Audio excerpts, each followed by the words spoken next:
Information isn't free. Even demons must pay. Information and Complexity, Essay 3. Your brain is an information processor. That's how we tend to think about it anyway. Right now, you're listening to this. Your brain is transforming sound waves into words, linking them to ideas, and predicting where this is going to go. We navigate the world by processing information. But hold on. What do we actually mean by information? We use the word all the time, but do we ever stop to think about what it is? Given how central information is to the topics we explore in this newsletter, artificial intelligence, neuroscience, and consciousness, getting a clearer picture of what we really mean by information is necessary.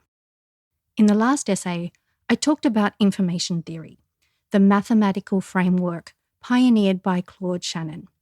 This is the kind of information that powers the internet, telecommunications, and even AI. Information theory is certainly one way to define information, but it's not the only way.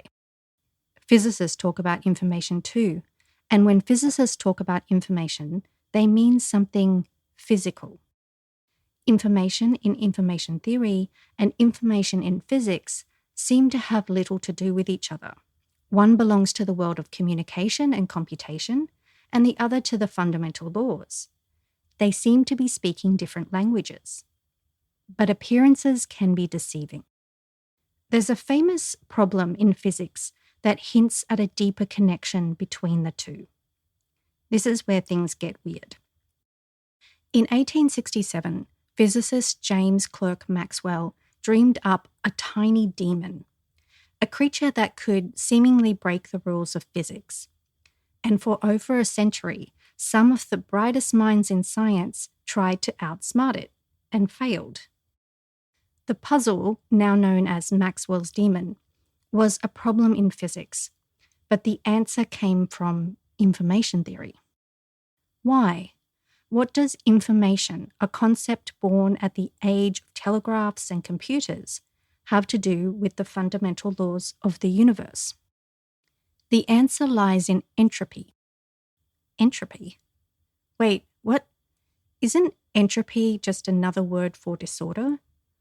What does that have to do with information? Turns out quite a lot, actually. To find out why, let's explore 3 questions. 1. What does physics have to say about entropy? 2. What is the puzzle that stumped physicists for over a century? And 3. How was the puzzle solved? And what does that tell us about information? Before we get to Maxwell's demon, we need to take a little quick pit stop at information theory. Why? Because it will help us understand why the demon puzzled physicists for so long.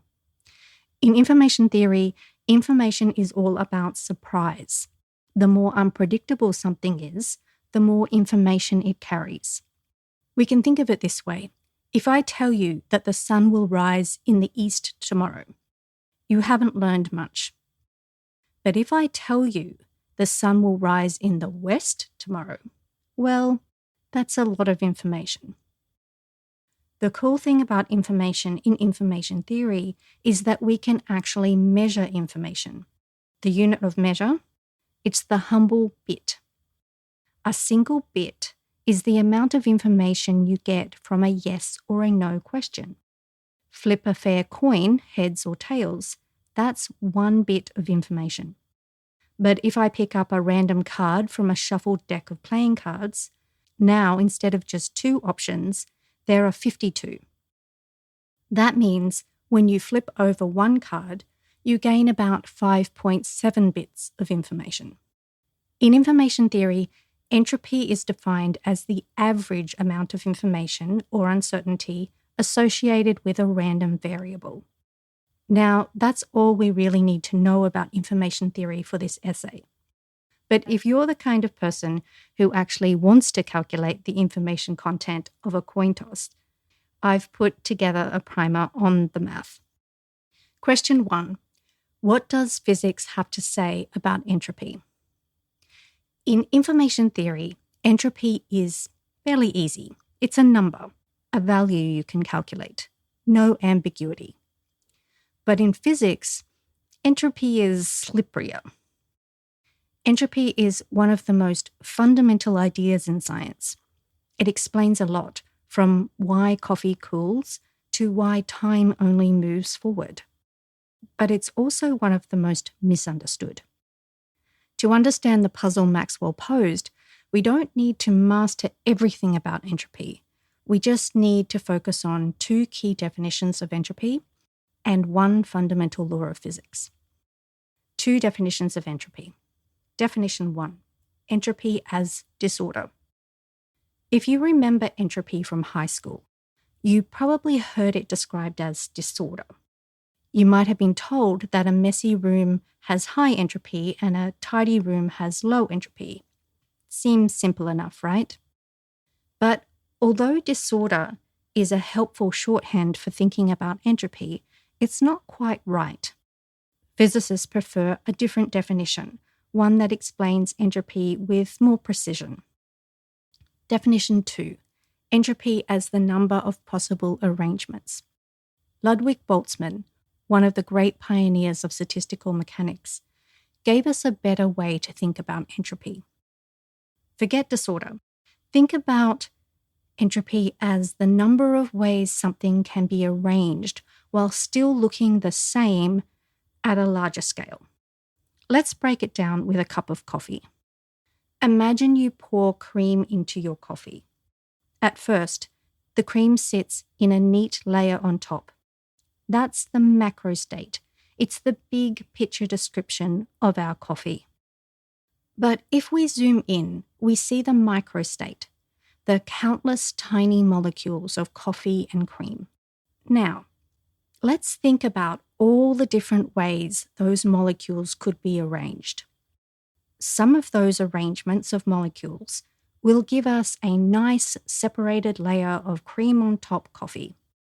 But many, many, many more will give us something else, fully mixed coffee.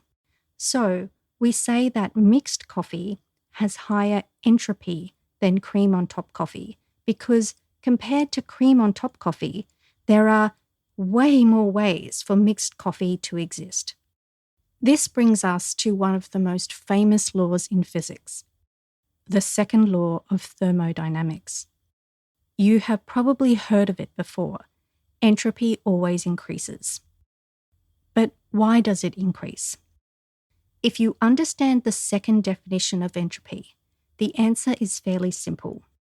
High entropy states are overwhelmingly more likely than low entropy ones. Imagine you take a brand new deck of cards, perfectly arranged in order. Now shuffle it.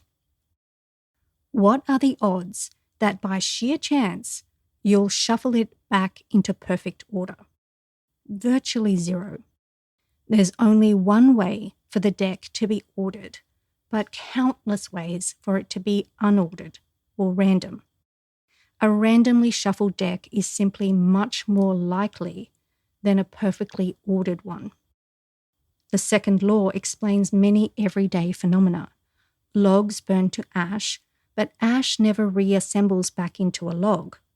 Sugar dissolves in water, but never crystallizes back into a cube. And eggs break, but never unbreak. Technically, the laws of physics don't forbid an egg from unbreaking. It's just breathtakingly unlikely. If we did the math, it would be something in the order of 1 in 10 to the power of 150 billion trillion. But could there be a loophole? Could there be a system that, against all odds, seems to defy the second law? Maxwell wondered that too. Question 2. What is the puzzle that stumped physicists for over a century? By 1867, physicists had made peace with the second law of thermodynamics. Entropy always increases. But then James Clerk Maxwell had an idea. A provocative idea. What if there was an exception? He imagined a tiny creature that, in theory, could cheat the second law. This seemingly simple idea was so perplexing, it haunted physicists for over a century. We now call it Maxwell's demon. And here's how it works. Imagine a box filled with gas molecules bouncing around randomly. Over time, those molecules spread out evenly. No part of the box will be hotter or colder than any other. All good so far. That's exactly what the second law predicts. But now let's mess with that. Divide the box into two chambers, separated by a tiny frictionless door, and put our demon in charge of the door. The demon watches the gas molecules very carefully. It knows that heat is just molecules in motion. Hot molecules move fast, cold molecules move slow. So the demon gets to work. Whenever a fast-moving hot molecule approaches from the right, the demon quickly opens the door, letting it pass into the left chamber. Whenever a slow-moving cold molecule approaches from the left, the demon opens the door to let it into the right chamber. Over time, the left chamber fills with fast molecules, hotter gas, and the right chamber fills with slow molecules, colder gas.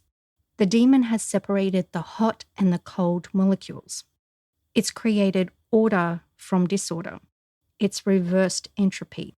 It's defied the second law of thermodynamics. That should be impossible. Where's the catch? In the real world, reducing entropy always comes at a cost. Your refrigerator keeps food cold, but it does so by consuming electricity and releasing heat. A steam engine converts heat into motion, but only by burning fuel and releasing waste energy. If you want to decrease entropy in one place, you must increase it somewhere else. So, if the demon is actually lowering the entropy of the gas, where is the cost? It can't be in opening and closing the door. Maxwell specifically imagined it as frictionless, requiring no energy at all. For over a century, no one could answer this paradox. Physicists believed the second law was, law, unbreakable. And yet, Maxwell's demon was suggesting he could. Eggs break but don't unbreak. Hot coffee cools but doesn't reheat itself. And gas molecules don't separate themselves on their own unless there's a cost. So where is the entropy sneaking back in? Where is the hidden price? Question 3. How was the puzzle solved, and what does that tell us about information? Physicists were convinced that Maxwell's thought experiment had to be wrong. But for decades, no one could say why. Then, in 1929, a Hungarian physicist named Leo Szilard took a new approach. Like others, he suspected the demon must be paying a thermodynamic cost, but he had a hunch that the cost wasn't obvious. So he ran the numbers, and he found something surprising. Each time the demon makes a decision, choosing whether to let a molecule through, it gains 1 bit of information about the system. 1 bit, as in Shannon information. The same fundamental unit that underpins modern computing. A simple choice between 2 possibilities, fast or slow, left or right. But in 1929, acquiring information wasn't considered work. Information was just an abstract concept, mathematical, not physical. And that was the key. Szilard's insight suggested something radical. Information isn't free. Somehow, gathering information has a hidden energy cost. Let's take a moment to appreciate just how strange this is. We started with the idea that thermodynamic entropy and Shannon entropy belong to completely different worlds. One described heat and disorder in physical systems, and the other describes messages, bits, and uncertainty in communication. But this century-old problem in thermodynamics seems to be about bits, Shannon information. What Szilard was suggesting was profound. Information has physical consequences. But how? That mystery remained unsolved for another 30 years. In 1961, a physicist at IBM named Ralph Landauer made a crucial realization. For the demon to keep functioning, to sort molecules forever, it must eventually erase old information to make room for new measurements. And erasing information, Launder discovered, is a physical process, a process that releases heat and increases entropy. This was the missing entropy. It wasn't in the demon's movements, it wasn't in the frictionless door, it was hiding in the cost of erasing information. The demon wasn't cheating the second law. To tie all of this together, we need one last definition of entropy. Definition 3, entropy and energy. Entropy is sometimes described in terms of energy, but it's not actually energy. Rather, entropy measures how much of a system's energy is unavailable for useful work. Physicists love closed systems, systems where no energy is added or removed. Maxwell's box of gas molecules is one of those systems. The key thing about closed systems is that their total energy never changes. That is the first law of thermodynamics. But while the total energy stays the same, what does change is how much of that energy is useful.